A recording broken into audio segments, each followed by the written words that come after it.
Jika Anda dicari di lapangan pinjol, maka Anda wajib tahu aturan-aturan ini. Halo semuanya, kembali lagi di channel Raja Galba. Nah, di video kali ini saya ingin mengundang para DC-DC lapangan, para DC-DC WA pinjol legal OJK yang masih suka menagih dengan kasar, menyebarkan data atau sok-sok arogan. Anda wajib melihat video ini ya. Saya juga mengundang kepada para nasabah-nasabah yang galbay untuk menonton video ini juga, agar kita semua kedua belah pihak ini sama-sama mengerti gitu ya. Nah, ini dia ya, ini adalah salinan surat edaran Otoritas Jasa Keuangan Republik Indonesia nomor 19 SOJK tahun 2023 tentang penyelenggaraan layanan pendanaan bersama berbasis teknologi informasi. Langsung saja kita scroll ke bagian penagihan. Nah, ini paling bawah kalau nggak salah. Terus, nah ini dia ya, ini bab penagihan ya, dan sudah berlaku di bulan ini. Oke, langsung saja kita baca sebentar. Nah, gini ya, biar kelihatan. Yang pertama, penyelenggara atau pinjol harus melakukan penagihan secara mandiri atau dengan menunjuk pihak lain untuk melaksanakan penagihan. Oke, ini mudah dipahami lah gitu ya. Jadi pinjol itu ya wajib menagih Anda lah gitu. Oke, nomor 2, penyelenggara harus memberikan informasi terkait jatuh tempo pendanaan kepada penerima dana atau kepada kita ini untuk melakukan pembayaran secara berkala sebelum pendanaan jatuh tempo dan dapat ditagihkan. Jadi sebelum jatuh tempo ya, sebelum pendanaan ini jatuh tempo, pinjol itu harus memberikan informasi bahwa Anda akan jatuh tempo, pengingat gitu ya, reminder lah gitu. Oke. Nomor 3, dalam hal penerima danawan prestasi atau nasabah galbay, penyelenggara atau pinjol harus melakukan penagihan paling sedikit dengan memberikan surat peringatan setelah jangka waktu pendanaan habis dan setelah jatuh tempo sebagaimana dalam perjanjian pendanaan antara pemberi dana dan penerima dana. Jadi, jika hutang Anda itu sudah lewat dari jangka waktu pendanaan, misalkan sudah galbay gitulah ya, lewat 1 hari, 2 hari, 3 hari gitu ya. Lalu setelah jatuh tempo lewat, Anda itu akan menerima surat peringatan ini gitu ya. Sebenarnya ini sudah dari tahun 2019 sampai tahun-tahun sekarang. Banyak sekali nasabah-nasabah pinjol itu ya dikirimkan surat peringatan oleh pinjol-pinjol tersebut, dan wajib kita anggap hal biasa saja ya. Jangan hanya karena gertakan surat peringatan kita sudah ketar-ketir, sudah takutnya waduh membabi buta gitu ya. Itu adalah hal lumrah. Oke, jangan pernah berpikiran Anda ketika dikirim surat Anda akan dipidanakan, dipenjarakan. Itu tetap tidak bisa. Orang yang tidak bisa bayar pinjol tidak akan bisa dipidanakan gitu. Oke, jadi nomor 3 ini Anda akan menerima surat peringatan. Oke, lanjut ya. Nomor 4, penagihan dapat dilakukan dengan cara poin A, desk collection, yaitu penagihan tidak langsung, antara lain melalui media pesan, panggilan telepon, panggilan video, serta perantara lainnya.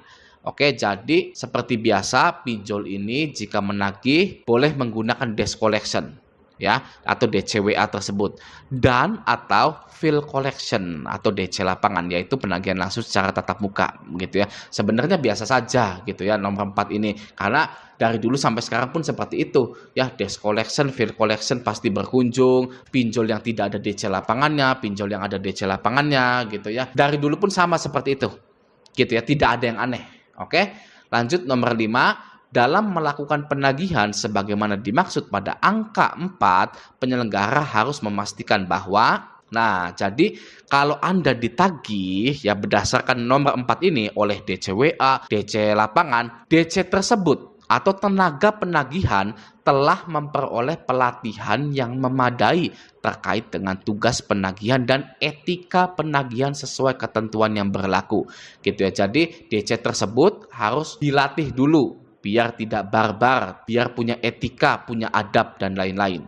Oke, selanjutnya yang poin B, dalam hal penyelenggara melakukan kerjasama penagihan dilakukan oleh pihak lain kepada penerima dana, pihak lain tersebut wajib memiliki sumber daya manusia yang telah memperoleh sertifikat di bidang penagihan dari lembaga sertifikasi profesi yang terdaftar di Otoritas Jasa Keuangan. DCWA, DC telepon, DC lapangan itu wajib memperoleh sertifikasi di bidang penagihan atau memiliki sertifikat di bidang penagihan.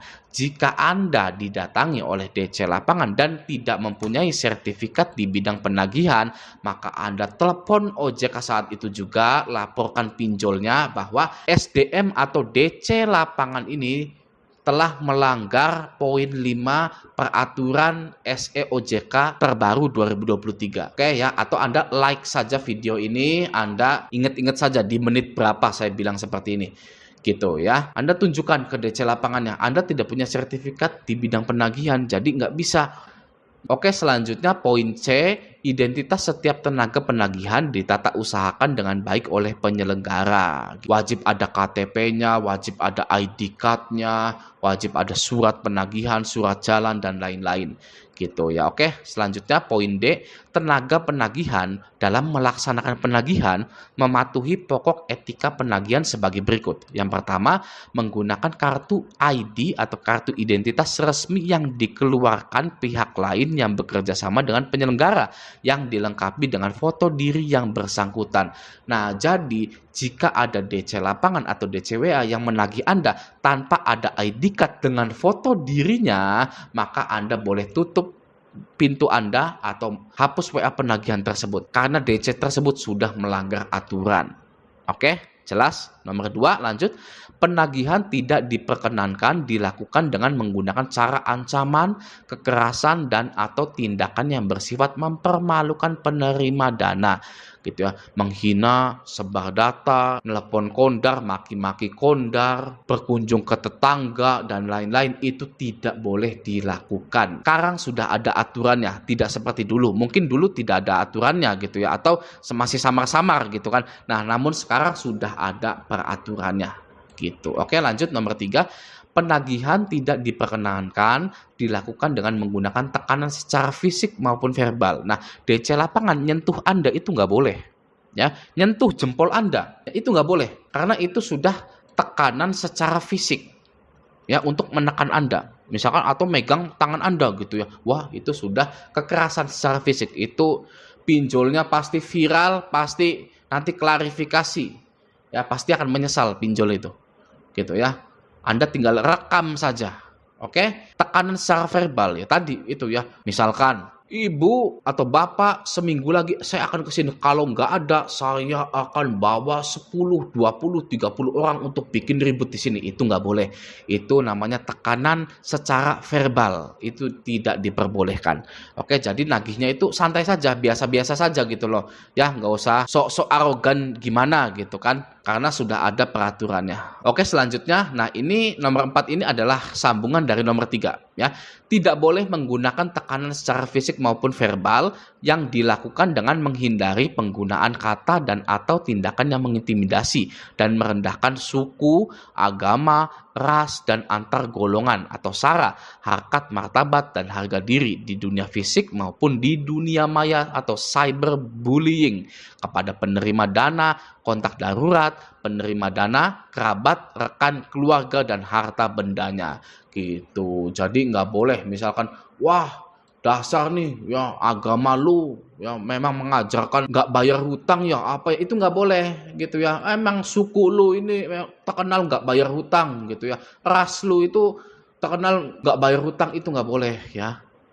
Tidak boleh lagi. Dan tidak bolehnya itu bukan hanya kepada Anda saja, tapi kepada kontak darurat Anda pun nggak boleh. Ya, kepada kerabat Anda nggak boleh, tetangga Anda nggak boleh, rekan Anda nggak boleh, keluarga Anda juga nggak boleh. Oke, selanjutnya nomor 5, penagihan tidak diperkenankan dilakukan kepada pihak selain penerima dana. Nah, ini dia ya. Jadi DC lapangan tidak boleh menagih selain Anda. Ya, kalau Anda tidak ada di rumah, maka tidak boleh menagih ke orang tua Anda, ke istri Anda, ke anak Anda. Gitu. Itu ya pembaharuannya. Jadi DC dilarang menagih selain kepada Anda. Oke, kita lanjut dulu. Nanti akan kita bahas lebih dalam. Ya, nomor 6, penagihan menggunakan sarana komunikasi tidak diperkenankan dilakukan secara terus-menerus yang bersifat mengganggu. Nah, tidak boleh ada spam WA, tidak boleh ada spam telepon dan SMS. Perhatikan itu baik-baik ya para DC-DC ini ya. Anda nonton video ini, oke? Nomor 7, penagihan hanya dapat dilakukan melalui jalur pribadi di tempat alamat penagihan atau domisili penerima dana. Oke, nah jadi pinjol ini hanya boleh melalui jalur pribadi Anda saja, misalkan WA pribadi Anda, telepon pribadi Anda gitu ya. Lalu hanya boleh di tempat alamat penagihan Anda ya, alamat KTP Anda gitu ya, atau alamat domisili penerima dana ya. Tidak boleh menagih ke kantor. Oke, tidak boleh menagih saat Anda bekerja, tidak boleh menagih ke tetangga Anda, tidak boleh menagih ke RT RW Anda. Ya, jadi hanya Anda saja, ya. Satu garis saja, keluarga Anda pun tidak boleh ditagih. Gitu ya. Oke, lanjut nomor 8. Penagihan hanya dapat dilakukan pada pukul 8 pagi sampai dengan pukul 8 malam wilayah waktu alamat penerima dana. Nah, jadi misalkan jam 7 pagi dia sudah nagih, itu langsung tutup pintunya karena nggak boleh ya.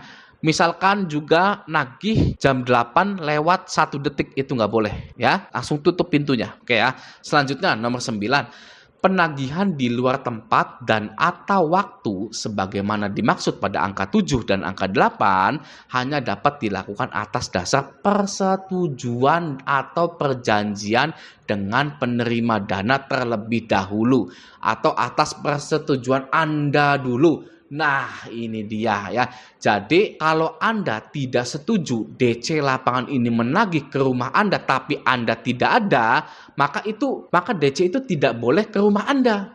Ya, karena poin 5, penagihan tidak diperkenankan dilakukan kepada pihak selain penerima dana. Ya, misalkan Anda kerja dari jam 8 atau jam 9 sampai jam 8 malam lagi. Nah, si DC lapangannya konfirmasi ke Anda, saya mau ke rumah. Nah, Anda boleh nggak setuju, karena penagihan tersebut tidak kepada Anda, melainkan kepada orang lain. Jika seperti itu melanggar poin 5 ya, dan poin 9. Penagihan hanya dapat dilakukan atas dasar persetujuan atau perjanjian dengan penerima dana terlebih dahulu. Gitu ya, jadi DC pinjol ini boleh ada tapi dilarang menagih kepada yang lain selain Anda.